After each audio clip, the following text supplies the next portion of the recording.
అరే కర్ణాటక ఉప ముఖ్యమంత్రి డీకే శివకుమారు సైకిల్ దిగిరాక మెట్ల మీద పడ్డాడు కదా.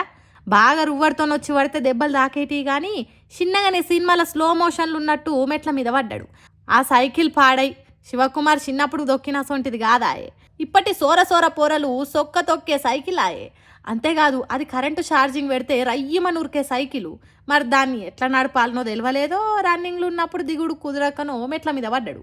అంతేకాదు డీకే శివకుమార్కు ఈడు మీద పడి పానం హుషారులేకి ఇట్లా అయింది కావచ్చు.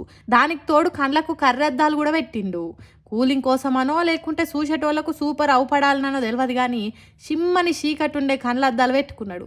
అది కూడా సైకిల్ మీద నుంచి పడేటానికి ఓ కారణం కావచ్చు అంటుర్రు.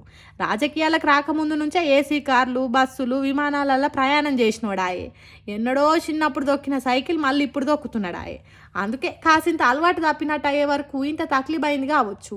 కర్ణాటక రాష్ట్రంలో ఒంటి చేత్తోని కాంగ్రెస్ పార్టీని గెలిపించిండు కానీ ఒంటి కాలు మీద సైకిల్ దిగలేకపోయిండు డీకే సార్ అని అంటుర్రు ఈ చూసిన వాళ్ళంతా. ఇక డీకే అంటే గిట్టనోళ్ళు పొద్దుగాలనే పొట్ట నిండా పోసిండు, అందుకే మెట్ల మీద పడ్డాడు అని కామెంట్లు పెడుతున్నారు ఈ వీడియో కింద. ఏదేమైనా రాజకీయ లీడర్లకు ఇట్లా జరగొద్దని, వాళ్ళు దేశాన్ని రాష్ట్రాలను మంచిగా ఏలాలని కోరుకుందాం. ఏమంటారు?